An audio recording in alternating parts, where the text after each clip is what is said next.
Bienvenue. Aujourd'hui, nous allons explorer l'un des thèmes les plus complexes et durables de l'histoire, les racines du conflit entre les Juifs et les Arabes. Qu'est-ce qui a bien pu déclencher cette rivalité qui traverse les millénaires et continue d'impacter le monde jusqu'à nos jours? Pour comprendre, il nous faut revenir au temps biblique, à l'époque où tout a commencé avec Abraham, l'un des patriarches de la foi, à la fois pour les Juifs et les musulmans. Abraham est une figure centrale des Écritures, quelqu'un qui a reçu la promesse divine que ses descendants formeraient une grande nation.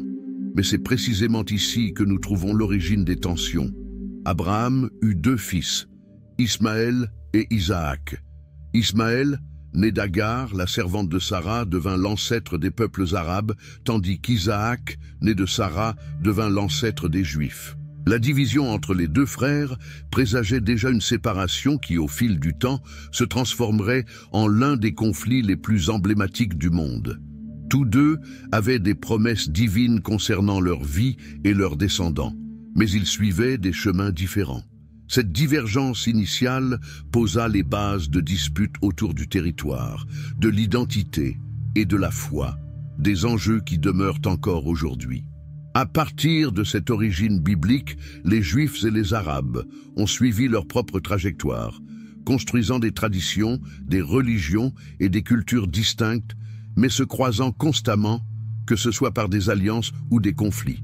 Et, au fil des siècles, ces interactions se sont intensifiées, surtout autour d'une région centrale pour les deux cultures et religions, la Terre Sainte. Restez jusqu'à la fin, car nous allons découvrir comment ce conflit ancestral a évolué au fil du temps et quelles leçons surprenantes nous pouvons en tirer, en particulier en ce qui concerne le désir universel de paix et de réconciliation. Pour comprendre l'origine du conflit entre les Juifs et les Arabes, il nous faut remonter environ 4000 ans en arrière, à l'époque des patriarches bibliques. À cette époque, le monde était très différent, avec des peuples nomades qui traversaient des régions que nous appelons aujourd'hui le Moyen-Orient. C'est dans ce contexte qu'Abraham, considéré comme le patriarche de la foi monothéiste, vivait. Il fut appelé par Dieu à quitter sa terre natale, Ur en Chaldée, pour entreprendre un voyage vers une nouvelle terre promise, une quête qui l'amena jusqu'à Canaan, aujourd'hui connue sous les noms d'Israël et de Palestine. Le contexte social et culturel de l'époque d'Abraham était marqué par des tribus indépendantes, organisées de manière autonome et souvent en conflit pour des ressources comme l'eau, les pâturages et les terres fertiles. Dans un monde sans frontières bien définies, où la survie dépendait de la force de la tribu, des alliances et des rivalités se formaient rapidement. La religion était le plus souvent associée aux dieux de chaque tribu, vénérés comme les protecteurs de leur territoire. Cependant, Abraham apporta une vision spirituelle nouvelle. Il croyait en un Dieu unique, supérieur à tous les autres, et dont la promesse de bénédiction et de prospérité transcendait les frontières physiques. La situation se complique avec la naissance de ses deux fils, Ismaël et Isaac. Ismaël, son premier fils, naquit d'Agar, servante égyptienne de Sarah, l'épouse d'Abraham. Des années plus tard, lorsque le couple eut enfin son propre fils, Isaac, les tensions familiales s'accrurent, à tel point qu'Agar et Ismaël furent envoyés dans le désert, où ils survécurent grâce à une intervention divine. La tradition biblique affirme que Dieu promit à Agar qu'Ismaël deviendrait également le père d'une grande nation, aujourd'hui connue sous le nom de peuples arabes. Ce contexte initial nous donne un aperçu des racines culturelles et familiales à l'origine des deux lignées. Tandis qu'Isaac était destiné à hériter de la promesse d'Abraham sur Canaan, Ismaël et ses descendants s'établirent dans la péninsule arabique, créant leurs propres liens, traditions et identité. Cette division territoriale et spirituelle a posé les bases de la divergence entre les peuples, une division qui s'est maintenue et intensifiée au fil des générations, notamment avec l'émergence du judaïsme et de l'islam, deux religions qui attribuent des significations différentes à la Terre Sainte. Ce début, rempli de bénédictions et de promesses, n'était que le prélude de conflits qui allèrent traverser les siècles et résonner jusqu'à aujourd'hui. Suivez-nous pour découvrir comment ces événements anciens ont semé les graines de l'un des conflits les plus durables de l'histoire. Après la séparation des descendants d'Isaac et d'Ismaël, chaque lignée développa sa propre identité, ses traditions et finalement sa religion. Mais alors que les peuples étaient encore jeunes, des défis surgirent, mettant ces deux lignées en route vers une collision inévitable. La première grande épreuve pour les générations futures viendrait de la lutte pour la possession et le contrôle de la terre promise, une région stratégique et fertile que les deux lignées considéraient comme un héritage divin. Dans la Bible, la terre de Canaan est décrite comme une terre où coule le lait et le miel, et pour les descendants d'Isaac, elle était la terre de la promesse divine. De l'autre côté, les descendants d'Ismaël, qui s'étaient établis dans la région de la péninsule arabique, y voyaient également un sens spirituel et un territoire ancestral. Ainsi, ce qui avait commencé comme une promesse spirituelle se transforma rapidement en une dispute pour le territoire et le pouvoir, d'autant plus que la population augmentait et que les ressources devenaient plus disputées. Cette rivalité s'accentua davantage avec la formation de nations et de cités-États, où chaque groupe cherchait à étendre son influence et à défendre ses frontières. Pour les Israélites, leur Dieu était le Dieu d'Abraham, d'Isaac et de Jacob, et Canaan représentait l'héritage promis. Pendant ce temps, pour de nombreux Arabes, le legs d'Ismaël et son lien avec Abraham leur conféraient la même légitimité spirituelle pour revendiquer ces terres. C'est dans ce contexte que les premières tensions commencèrent à émerger, chaque groupe percevant l'autre comme un compétiteur, voire comme une menace pour son existence. La tension entre les deux groupes se manifesta sous forme de conflits et d'alliances, évoluant au gré du contexte géopolitique et des intérêts de chaque peuple. Au fil des siècles, des opportunités de paix apparurent, mais elles furent également marquées par des périodes de guerre. Il est important de noter qu'à ce stade initial, il ne s'agissait pas seulement d'une rivalité religieuse, mais d'une question d'identité et de survie. Les deux groupes étaient déterminés à protéger ce qu'ils considéraient comme leur héritage promis et l'honneur de leurs ancêtres.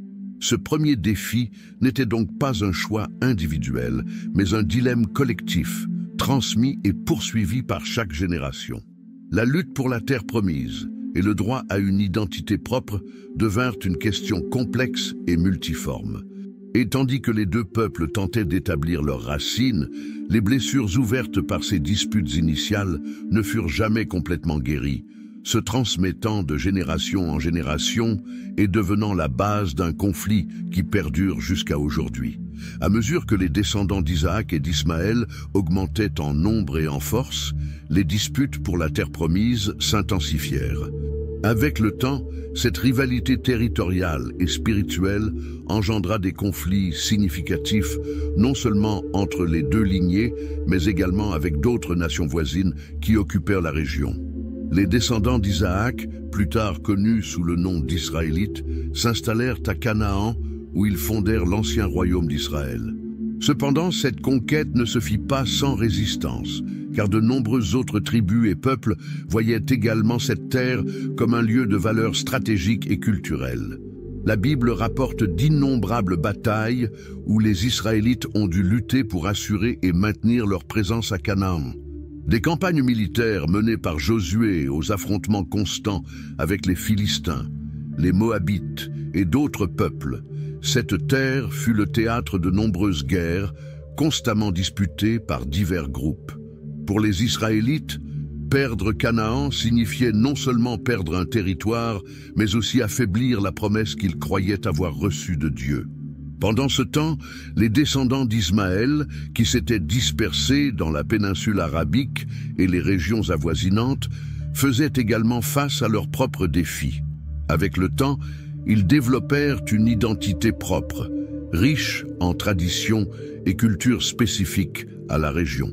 Cependant, la question de la terre promise continuait de résonner, surtout lorsque de nombreux Arabes en vinrent à associer l'héritage d'Ismaël à Abraham, revendiquant ainsi un héritage spirituel et historique sur Canaan.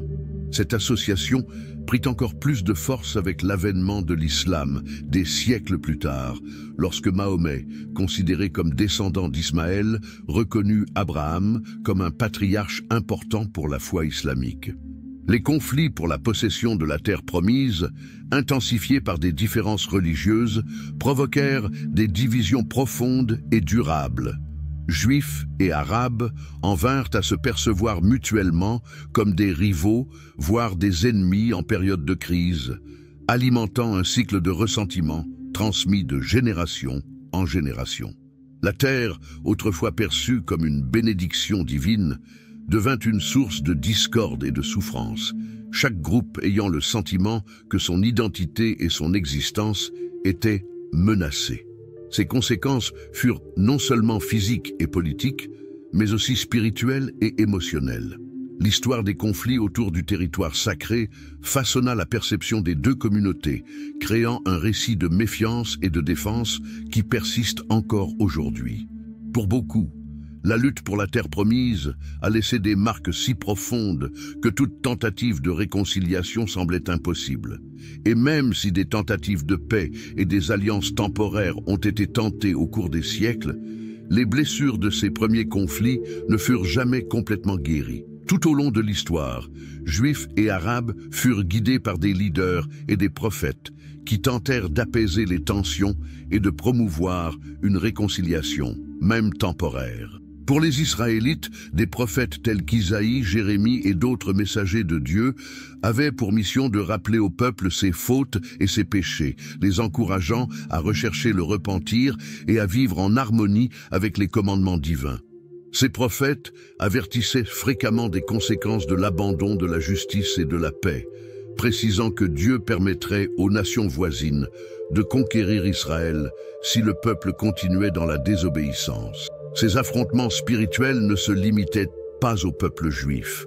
Dans les textes islamiques, on trouve aussi des mentions de l'importance de la paix, de la coexistence harmonieuse et du respect envers les gens du livre, un terme utilisé pour désigner les juifs et les chrétiens.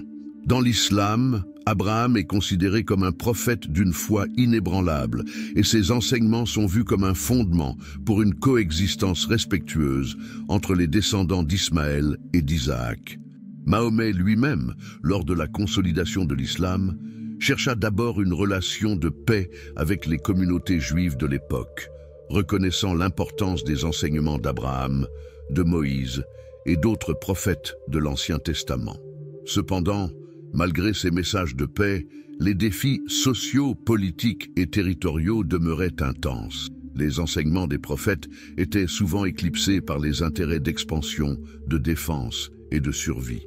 Malgré les orientations spirituelles vers le repentir et l'harmonie, les peuples se retrouvaient fréquemment en conflit, rendant la réconciliation difficile. Les deux groupes pensaient défendre la promesse divine et leur identité, ce qui engendrait un cycle de confrontation et de résistance. D'un point de vue spirituel, cette période de confrontation et de repentir peut être vue comme un moment d'épreuve pour les deux peuples. Ceux qui cherchaient la réconciliation et tentaient de vivre en paix rencontraient souvent de la résistance ou de la persécution, tandis que le sentiment de perte et d'injustice continuait de croître. La Bible et les textes sacrés islamiques témoignent de cette lutte intérieure entre suivre le chemin de la paix ou céder au désir de défendre son territoire et l'honneur de son peuple. Les prophètes et les leaders spirituels firent de leur mieux pour éveiller la conscience des deux peuples quant à l'importance du repentir et de l'humilité devant Dieu. Cependant, le message de paix fut souvent étouffé par les conflits territoriaux et le ressentiment. Ce dilemme demeure une leçon précieuse pour l'humanité sur les défis de rechercher le pardon et la réconciliation, malgré les tensions et le désir de vengeance. À mesure que les conflits entre Juifs et Arabes persistaient au fil des siècles, les conséquences de ces disputes devenaient de plus en plus durables, affectant les générations futures et perpétuant un récit de rivalité qui marquerait le Moyen-Orient jusqu'à nos jours. Dans la tradition biblique, lorsque le peuple d'Israël s'éloignait des lois divines, il subissait des punitions sévères, incluant l'exil et la perte de sa terre. Ces conséquences étaient perçues comme un jugement de Dieu, une manière d'inciter le peuple à réfléchir sur ses actions et à revenir sur le chemin de la justice. Le jugement, selon les récits bibliques, n'était pas seulement une punition, mais une opportunité de repentance et de renouveau. Par exemple, l'exil babylonien est décrit comme une réponse à l'éloignement du peuple d'Israël des commandements de Dieu, résultant en une perte temporaire de la terre promise. Après 70 ans d'exil, les Israélites furent enfin libérés, et ce retour sur la terre fut perçu comme une seconde chance. Cependant, cette opportunité de recommencement portait un poids historique, car le peuple savait désormais que la permanence sur cette terre dépendait de sa fidélité spirituelle. Pendant ce temps, les Arabes, qui s'étaient dispersés dans la péninsule arabique, faisaient également face à leurs propres défis, et, avec le temps, devinrent l'une des puissances régionales à travers l'islam. L'essor de l'islam au 7e siècle renforça encore davantage le lien des Arabes avec Abraham, et la ville de Jérusalem, qui était également sacrée pour l'islam, devint un point focal d'adoration et de dispute. Ainsi, la terre promise devint encore plus contestée, les Juifs, les chrétiens et les musulmans la considérant comme sacrée et essentielle pour l'identité de leur peuple. Ces tensions générèrent une spirale de jugement et de conséquences durables. Dans les siècles suivants, Jérusalem et les régions environnantes furent conquises, perdues et reconquises à maintes reprises, impliquant des empires comme l'Empire romain, l'Empire byzantin, l'Empire islamique et plus tard, l'Empire ottoman.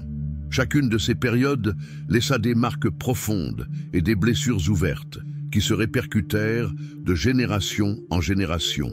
L'expérience de la perte et de la lutte continue autour de la terre promise fit que les descendants d'Abraham portaient une mémoire collective de sacrifices, d'exil et bien souvent de défaites.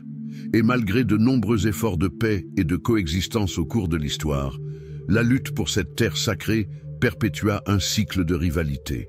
À chaque conflit, les blessures étaient rouvertes, donnant l'impression que l'histoire elle-même était un jugement constant, rappelant les conséquences des choix de leurs ancêtres. Cette réalité demeure jusqu'à aujourd'hui, les peuples juifs et arabes luttant pour la reconnaissance et la sécurité sur une terre que tous deux considèrent sacrée et essentielle à leur identité. Cependant, l'histoire nous rappelle également que, même face à des conséquences aussi durables, il existe toujours une possibilité de réconciliation, pour peu que l'on recherche la paix et la compréhension mutuelle. Malgré des siècles de conflits, un message clair émerge des traditions juives, chrétiennes et islamiques. La possibilité de rédemption et la miséricorde divine sont toujours accessibles à ceux qui recherchent la paix et la réconciliation. Tout au long de l'histoire, même en période de tension et de guerre, des leaders et des figures spirituelles ont clamé pour la paix, montrant que Dieu, dans sa miséricorde, souhaite l'union et l'harmonie entre tous ses enfants. Dans la Bible, des prophètes comme Isaïe et Michée ont entrevu un temps où les épées seraient transformées en socs de charrue et où aucune nation ne lèverait l'épée contre une autre. Ces visions de paix révèlent que malgré les erreurs et les chutes, Dieu offre toujours l'opportunité du pardon et du renouveau. Le peuple juif, en revenant de l'exil et en reconstruisant Jérusalem, expérimenta la sensation d'un nouveau départ, une chance de restaurer son alliance avec Dieu et de vivre en harmonie. De même, l'islam met l'accent sur l'importance de la miséricorde de Dieu et du pardon. Dans les enseignements de Mahomet, la paix, salam, est l'une des plus grandes vertus, et le Coran rappelle fréquemment aux musulmans que Dieu est le miséricordieux et le compatissant. Ce message de compassion est un appel à la coexistence et à la résolution pacifique des conflits. À plusieurs reprises, Mahomet tenta d'établir des accords de paix avec des tribus juives et chrétiennes, cherchant un modèle de société où différentes croyances pourraient coexister dans le respect mutuel. Ces principes de rédemption et de miséricorde divine nous montrent que malgré un passé marqué par des rivalités et des disputes, il existe une possibilité de réconciliation entre juifs et arabes. Le récit biblique lui-même concernant Isaac et Ismaël offre un moment de réconciliation, Après des années de séparation, les deux frères se retrouvent lors des funérailles d'Abraham, un geste symbolisant l'union et le respect de leurs racines communes. Aujourd'hui, des leaders et des mouvements de paix s'inspirent de ces moments historiques et spirituels pour promouvoir la réconciliation. Beaucoup croient que, tout comme Dieu a montré miséricorde et pardon dans le passé, il continue d'offrir une opportunité de guérison et d'union aux descendants d'Abraham. Ce message d'espoir et de renouveau invite chacun à voir au-delà des conflits et à reconnaître dans l'autre un frère ou une sœur avec la même dignité et la même valeur aux yeux de Dieu. Bien que le chemin vers la paix soit difficile et exige sacrifice et compréhension, l'idée de rédemption demeure un pilier de foi pour ceux qui aspirent à une terre promise où tous pourraient vivre en harmonie. En réfléchissant à cette trajectoire de conflit et de réconciliation, nous sommes rappelés que pour Dieu, aucune erreur n'est trop grande pour ne pas être rachetée, et aucune rivalité n'est trop forte pour ne pas être guérie par la miséricorde divine. En analysant la longue et complexe histoire entre les Juifs et les Arabes, il est évident que ce conflit va bien au-delà d'une simple dispute pour des territoires ou des ressources. Il porte un poids spirituel et émotionnel profond, avec des racines qui s'entrelacent dans les histoires de foi, d'identité et de promesses. La relation entre les descendants d'Isaac et d'Ismaël nous rappelle la connexion ancestrale qu'ils partagent tous deux avec Abraham, une figure révérée comme patriarche tant dans le judaïsme que dans l'islam. Cette connexion est un puissant rappel que, malgré les différences, il existe une base commune qui pourrait servir de point de départ vers la paix et la réconciliation. L'héritage de ce conflit nous apporte également une leçon spirituelle fondamentale, l'importance de la miséricorde, du pardon et de la réconciliation. L'histoire d'Abraham et de ses fils reflète le défi universel de cohabiter malgré les différences et de rechercher la compréhension au milieu des conflits. Dans toutes les traditions religieuses concernées, il y a un message clair, que la paix est possible, mais qu'elle exige de l'engagement, du sacrifice et avant tout, une véritable volonté de voir l'autre comme un frère ou une sœur. Cet héritage est aussi une invitation à réfléchir sur nos propres vies et conflits personnels. Tout comme les descendants d'Abraham ont hérité d'une histoire de rivalité, chacun de nous porte des défis, des blessures et des conflits qui peuvent sembler insurmontables.